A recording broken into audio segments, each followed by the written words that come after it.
Fireballs. Today we are starting lesson 14.3, standard units of area.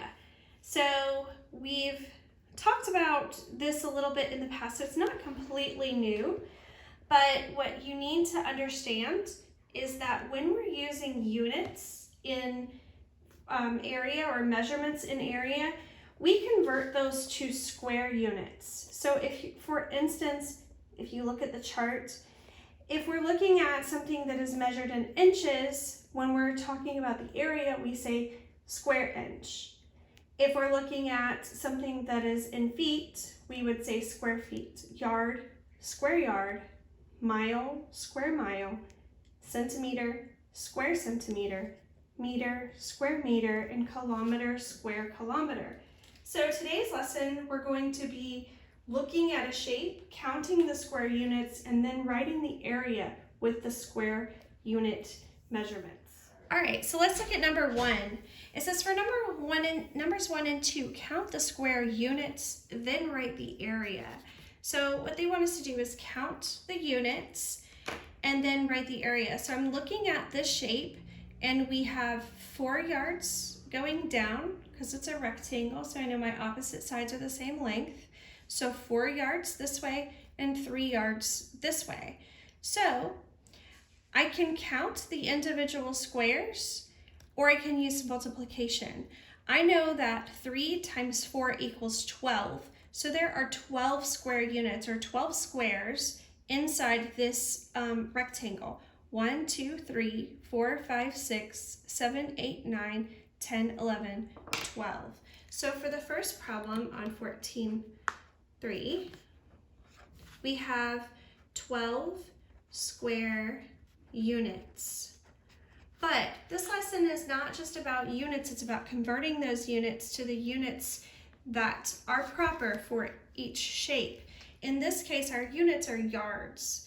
So we also need to note that this is 3 times 4 is 12, square yards.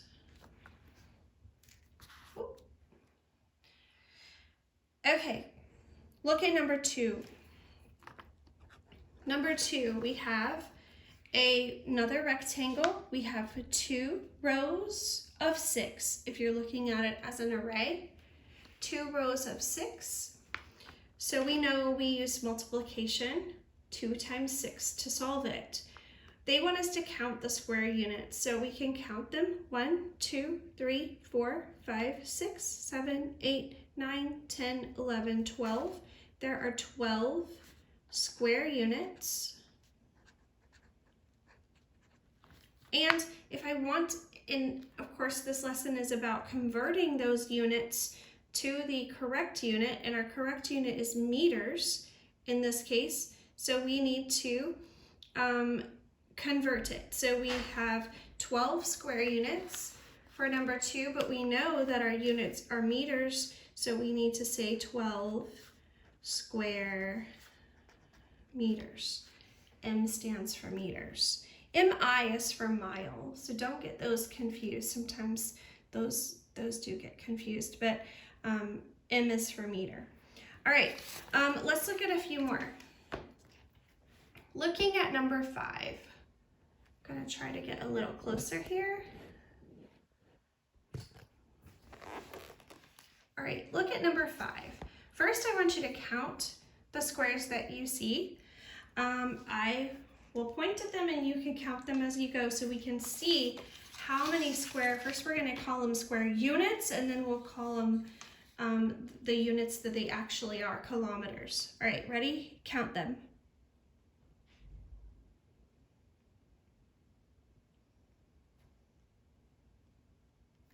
All right, how many square units are there? 16 is correct. So for number 5, we have 16 square units. We need to convert that to the actual units that there are, and we do that looking at our tag here. It is kilometers, so we would say 16 square kilometers. hard. They do want you counting them. I know it's hard not to use multiplication, and you can use multiplication, of course. You need to use multiplication to check. This is a good fact to practice. So let's look at one more. Let's look at number 9. All right, so we have 5 rows and 7 in each row. So how many square units would that be? We're multiplying 5 times 7.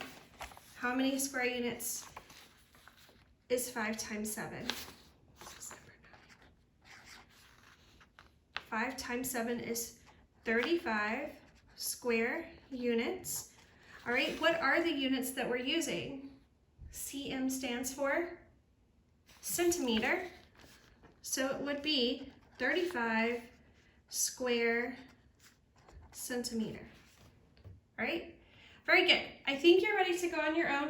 Remember, you can do the practice sheet. Of course, you can always go back to the little song that the Bazillions have, the area and perimeter song. I love that song. If you have any questions, you can message me. You can look at the slides that are attached to this lesson as well. And if you do that and you need to go on and do the digital quick check, then that's there for extra practice. Thanks and have a great day.